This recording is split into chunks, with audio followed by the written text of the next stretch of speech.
ওং স্থাপকায়শ্চ ধর্মস্য সর্বধর্মস্বরূপিণী অবতার বরিষ্ঠায় রামকৃষ্ণায় তে নমঃ।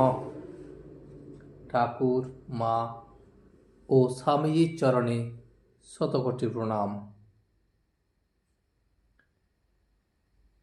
শ্রীযুক্ত বিজয় গোস্বামী সবে গয়া হইতে ফিরিয়াছেন। সেখানে তিনি অনেকদিন নির্জনে বাস ও সাধুসঙ্গ করিয়াছিলেন। এক্ষণে তিনি গৈরিক বসন পরিধান করিয়াছেন।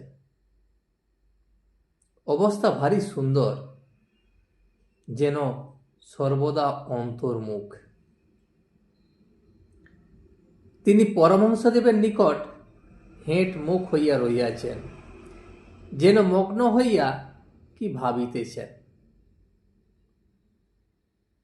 বিজয় দেখিতে দেখিতে পরমহংসদেব তাহাকে বলিলেন, বিজয়, তুমি কি বাসা পাগড়েছ? বাসা পাগড়েছ কথার অর্থ হলো যে তুমি কি নতুন বাসা ভাড়া নিয়েছ? এখানে বাসা ভাড়া নেওয়া মানে ঠাকুর বলতে চেয়েছেন যে তুমি কি ধর্মের আলাদা কোনো শিক্ষা নিয়েছ? ঠাকুর উদাহরণ দিয়ে বুঝিয়েছেন, দেখো, দুজন সাধু ভ্রমণ করতে করতে একটি শহরে এসে পড়েছিল। একজন হাঁ করে শহরের বাজার, দোকান, বাড়ি এসব দেখছিল। এমন সময়ে অপরটির সঙ্গে দেখা হলো। আরেকটি সাধু, সে সাধুটি বললে, তুমি হাঁ করে শহর দেখছ, তোমার তল্পিতল্পা কোথায়? তখন প্রথম সাধুটি বললে, আগে আমি বাসা পাগড়ে তল্পিতল্পা রেখে ঘরে চাবি দিয়ে নিশ্চিন্ত হয়ে বেরিয়েছি। এখন শহরে রং দেখে বেড়াচ্ছি। তাই তোমায় জিজ্ঞাসা করছি। ঠাকুর বিজয়কে বলিলেন, তুমি কি বাসা পাগড়েছ? মাস্টার ইত্যাদি আরো সব ভক্তদের প্রতি ঠাকুর বলেন, দেখো, বিজয়ের এতদিন ফোয়ারা চাপা ছিল, এইবার খুলে গেছে। বিজয়কে বলিলেন, দেখো, শিবনাথের ভারী ঝঞ্ঝাট, খবরে কাগজ লিখতে হয় আর অনেক কর্ম করতে হয়। বিষয় কর্ম করলে অশান্তি হয়, তাতে অনেক ভাবনা চিন্তা জোটে। শ্রীমদ্ ভাগবতে আছে যে অবধূত 24 গুরুর মধ্যে চিলকে একটি গুরু করেছিলেন। তিনি চিলের কাছেও শিক্ষা নিয়েছিলেন। এক জায়গায় জেলেরা মাছ ধরছিল। একটি চিল এসে একটা মাছ ছো মেরে নিয়ে গেল, কিন্তু মাছ দেখে পেছনে পেছনে প্রায় 1000 কাক চিলকে তাড়া করে গেল, আর সঙ্গে সঙ্গে কা কা করে বড় গোলমাল করতে লাগলো। মাছ নিয়ে চিল যেদিকে যায়, কাকগুলো তাড়া করে সেই দিকে যেতে লাগলো। দক্ষিণ দিকে চিলটা গেল, কাকগুলো সেই দক্ষিণ দিকে গেল। আবার উত্তর দিকে যখন গেল, ওরাও সেই উত্তর দিকে গেল। এইরূপে পূর্ব দিকে, পশ্চিম দিকে চিল ঘুরতে লাগলো। শেষে ব্যতিব্যস্ত হয়ে ঘুরতে ঘুরতে মাছটা তার কাছ থেকে পড়ে গেল। তখন কাকগুলো চিলকে ছেড়ে মাছের দিকে গেল। চিল তখন নিশ্চিন্ত হয়ে একটা গাছের ডালের উপর বসলো আর ভাবতে লাগলো, ওই মাছটা যত গোল করেছিল, এখন মাছ কাছে নাই, আমি নিশ্চিন্ত হলুম। ঠিক সেই ধরনের যদি তোমার মধ্যে বিষয়কর্ম থাকে, তাহলে তোমাকে ব্যতিব্যস্ত করে রাখবে সবাই। তোমার মন সবসময় সেই দিকেই ছুটে যাবে, অনেক ভাবনা চিন্তে জুটবে, তাতে ভারী ঝঞ্ঝাট। কিন্তু যখন তোমার বিষয়কর্ম না থাকবে, বিষয় চিন্তা না করবে, তখন সমস্ত ঝঞ্ঝাট মিটে যাবে, নিশ্চিন্ত হয়ে থাকবে। অবধূত চিলের কাছে এই শিক্ষা করলেন যে যতক্ষণ সঙ্গে মাছ থাকে, অর্থাৎ বাসনা থাকে, ততক্ষণ কর্ম থাকে। আর কর্মের দরুন ভাবনা, চিন্তা, অশান্তি, বাসনা ত্যাগ হলেই কর্মক্ষয় হয় আর শান্তি হয়। তবে নিষ্কাম কর্ম ভালো, তাতে অশান্তি হয় না। কিন্তু নিষ্কাম কর্ম করা বড় কঠিন। মনে হয় নিষ্কাম কর্ম করছি, কিন্তু কোথা থেকে কামনা এসে পড়ে সে জানতে দেয় না। আগে যদি অনেক সাধন থাকে, সাধনের বলে কেউ কেউ নিষ্কাম কর্ম করতে পারে। ঈশ্বর দর্শনের পর নিষ্কাম কর্ম অনায়াসে করা যায়। ঈশ্বর দর্শনের পর প্রায় কর্ম ত্যাগ হয়। অবশ্য দুই একজন লোকশিক্ষার জন্য কর্ম করে, যেমন নারদ ও আরো অন্যান্য ভক্তবৃন্দ। অবধূতের আরেকটি গুরু ছিল, সে হলো মৌমাছি। মৌমাছি অনেক কষ্টে অনেক দিন ধরে মধু সঞ্চয় করে, কিন্তু সে মধু নিজের ভোগে হয় না, আরেকজন এসে চাক ভেঙে নিয়ে যায়। মৌমাছির কাছে অবধূত এই শিখলেন যে সঞ্চয় করতে নাই।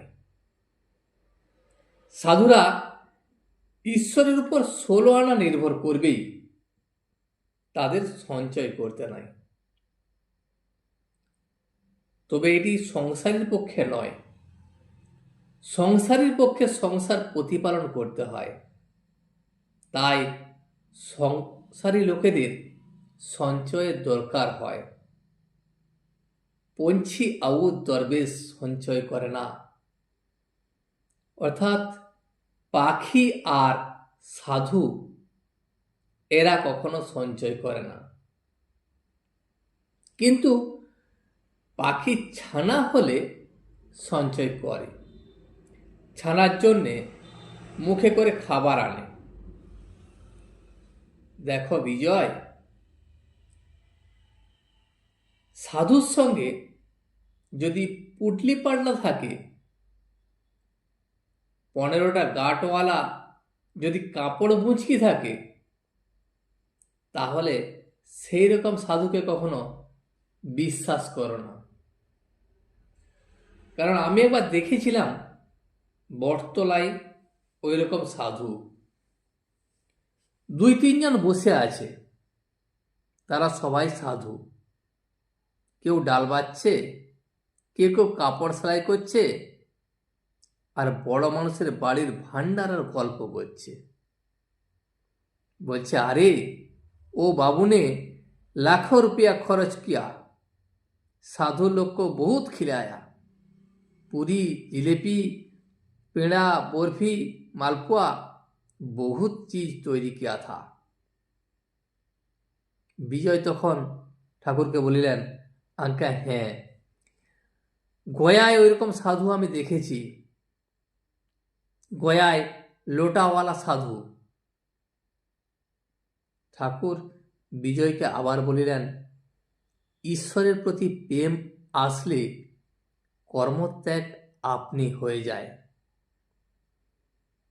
যদি মনে ভক্তি এবং প্রেম থাকে ঈশ্বরের প্রতি, তখন আর কর্ম আসে না, কর্ম আপনা আপনি ত্যাগ হয়ে যায়।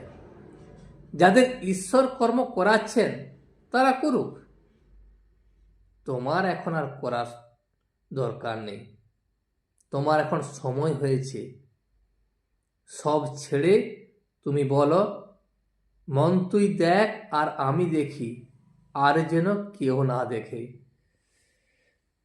এই বলিয়া ভগবান শ্রী রামকৃষ্ণ সেই অতুলনীয় কণ্ঠে মাধুর্য বর্ষণ করিতে করিতে গান গাহিলেন।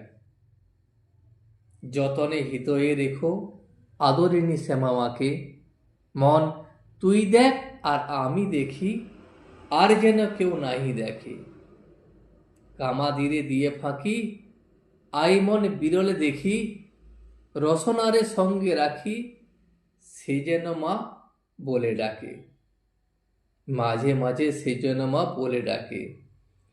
কুরুচি কুমন্ত্রী যত, নিকট হতে দিও না কো। জ্ঞান নয়নে প্রহরে রেখো, সে যেন সাবধানে থাকে, খুব যেন সাবধানে থাকে। এটি একটি শ্যামা সঙ্গীত,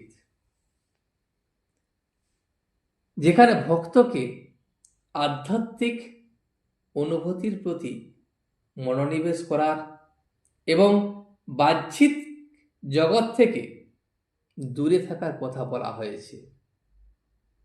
এই গানে মনকে কামাদি থেকে দূরে রেখে শুধুমাত্র শ্যামা মায়ের প্রতি মনোযোগী হতে বলা হয়েছে, যার জন্য জ্ঞান নয়নে প্রহরী রেখো, সে যেন সাবধানে থাকে। ঠাকুর বিজয়কে বলিলেন, ভগবানের শরণাগত হয়ে এখন লজ্জা ভয় এসব ত্যাগ করো। আমি হরিনামে যদি নাচি, লোকে আমায় কি বলে, এসব ভাব ত্যাগ করো। লজ্জা ঘৃণা ভয় এই তিন থাকতে নয়। লজ্জা ঘৃণা ভয় জাতি অভিমান গোপন ইচ্ছা এসব পাস, এসব গেলে তবে জীবের মুক্তি হয়। পাশবদ্ধ জীব আবার পাশ মুক্ত শিব। ভগবানের প্রেম দুর্লভ জিনিস। প্রথমে স্ত্রীর যেমন স্বামীতে নিষ্ঠা, সেইরূপ নিষ্ঠা যদি ঈশ্বরেতে হয় তবেই ভক্তি হয়। শুদ্ধা ভক্তি হওয়া বড় কঠিন। ভক্তিতে প্রাণ মন ঈশ্বরেতে লীন হয়, তারপর ভাব। ভাবেতে মানুষ অবাক হয়, বায়ু স্থির হয়, আপনি কুম্ভক হয়। যেমন বন্ধুকে গুলি ছোড়বার সময় যে ব্যক্তি গুলি ছোড়ে সে বাক্যশূন্য হয় ও তার বায়ু স্থির হয়ে যায়। প্রেম হওয়া অনেক দূরের কথা। সে প্রেম চৈতন্যদেবের প্রেম হয়েছিল। ঈশ্বরের প্রেম হলে বাইরের জিনিস ভুল হয়ে যায়, জগৎ ভুল হয়ে যায়। নিজের দেহ যে এত প্রিয় জিনিস তাও ভুল হয়ে যায়। এই বলিয়া পরমহংসদেব আবার গান গাইতেছেন। সেদিন কবে বা হবে, হরি বলিতে ধারা বেয়ে পড়বে, সেদিন কবে বা হবে। সংসার বাসনা যাবে, সেদিন কবে বা হবে। অঙ্গে পুলক হবে, সেদিন কবে বা হবে।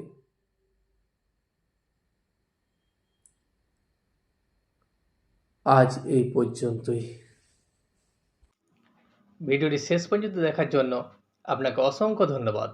ভিডিওটি যদি আপনার ভালো লেগে থাকে তাহলে একটা লাইক কমেন্ট এবং বন্ধুর সাথে শেয়ার করে দেবেন। সাবস্ক্রাইব করে পাশে থাকা বেল আইকনটি বাজিয়ে দেবেন, যাতে আপনাদের নতুন ভিডিওগুলি সর্বপ্রথম আপনার কাছে পৌঁছে যায়। জয় শ্রী রামকৃষ্ণ, জয় শ্রী রামকৃষ্ণ, জয় শ্রী রামকৃষ্ণ।